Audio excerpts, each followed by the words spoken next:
Esselamu aleyke ya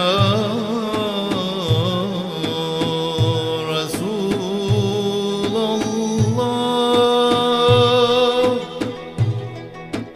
Esselamu aleyke ya. Ulaika alladhina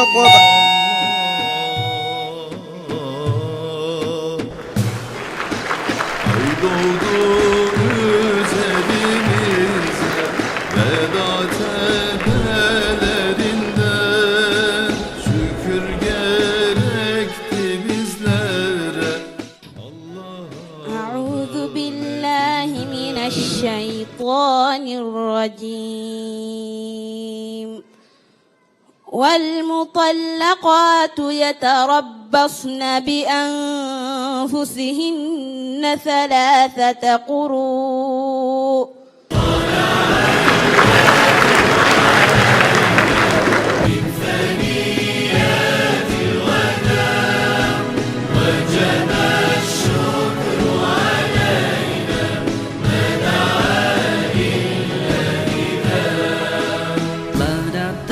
petunjuk untuk kita, Rasulullah bagai cahaya. Syukur kami kepada Ilahi atas segala karunia. A'udzu billahi minasy syaithanir rajim. Wa in ta'uddu ni'matallahi la tuhsuha. Innallaha laghafurur rahim. Wallahu ya'lamu ma tusirruna wa ma tu'linun. Walladzina yad'una min dunillahi la yakhluquna shay'an wa hum yukhlaqun.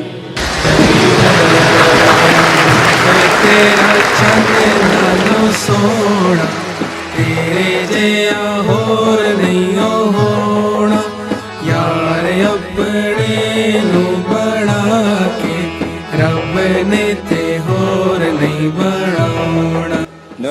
banyita Kamanzi Hassan. Kamanzi Hassan waturutse hehe? Turutse Nyamirambo, nkaba ndi umunyeshuri wa Institut Islamique Al Hidayah umwaka wa gatandatu. Uyu nguyu rero ni umunyeshuri ugiye kurangiza mu ishuri ry'idini ritegura abashehe mu mwaka wa gatandatu. Nitwa Mutesi Afsa, naturutse ku musigiti wa Baitul Mukarram i Remera. Buri muntu muri aba babiri, buri umwe atsindiye moto nshya ya miliyoni 1.5.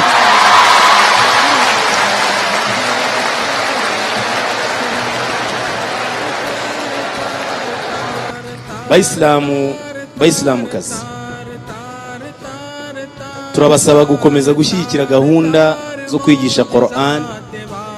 Buri wese turi kumwe hano yiyemeza kuba umuvugizi wa Qur'an. Tugire isezerano na Allah kuri buri wese yitanga mu byo Allah yamushoboje, kuko Qur'ani ariyo shingiro rya Islam. Turasaba kandi gukomeza guharanira kurangwa n'indangagaciro z'imico myiza dutozwa na Qur'an, zirimo kubaha no kubanira neza buri wese nta vangura iryo ari ryo ryose, kuba inyangamugayo mu byo dukora byose mu buzima bwa buri munsi, gukunda igihugu no guharanira iterambere ryacyo, kwitangira idini no kurihesha agaciro rikwiye, kwimakaza umuco w'ubumwe n'ubufatanye, kuko ariyo ndangagaciro ikwiye kuranga umuyisilamu wahisemo kugira ejo hazaza twifuza. Inshuti bavandimwe, salamu alaikum.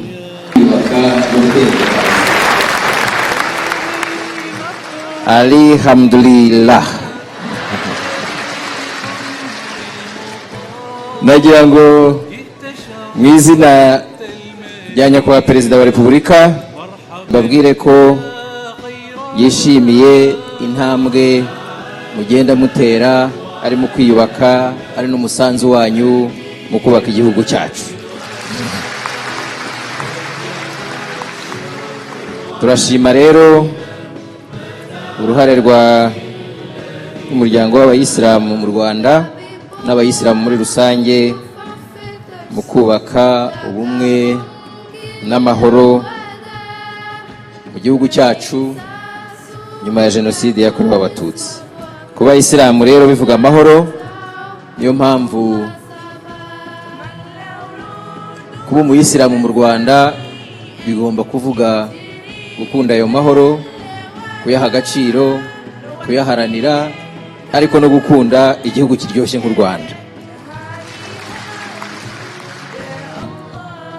Nagira ngo ariko nanashime ko uyu munsi nibi mwakoze, ngira ngo ni ubundi buryo kuba hano mwahahurije ibihugu 24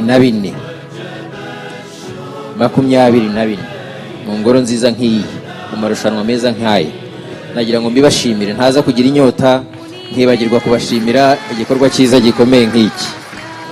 Uwabaye uwa gatanu afite amanota 98.8. Igihembo cye kikaba ari amafaranga y'u Rwanda 638 n'amafaranga 400. Akaba ari umwana w'umunyarwandakazi Igihozo Sumaya.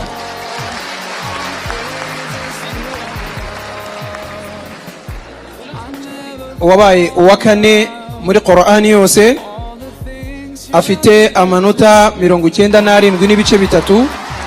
Akaba afite igihembo cy'amanyarwanda 729 n'amafaranga 600 y'u Rwanda. Akaba ari Abdul Hamid Mas'ud kuva mu gihugu cya Tanzania. Uwabaye uwa gatatu mu cyiciro cya Qur'ani yose afite amanota 97.8. Akaba afite igihembo cy'amafaranga y'u Rwanda 912.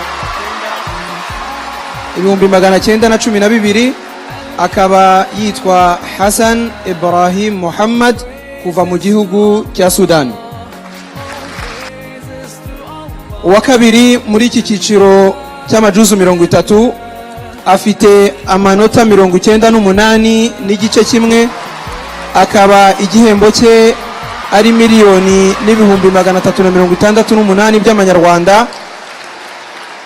Akaba yitwa Adam Ishaq Ramadan Abdallah kuva mu gihugu cya Chad. Uwa mbere ariwe wambaye ikamba ry'uyu munsi akaba yagize amanota 98 n'ibice 4. Akaba afite 2,462,000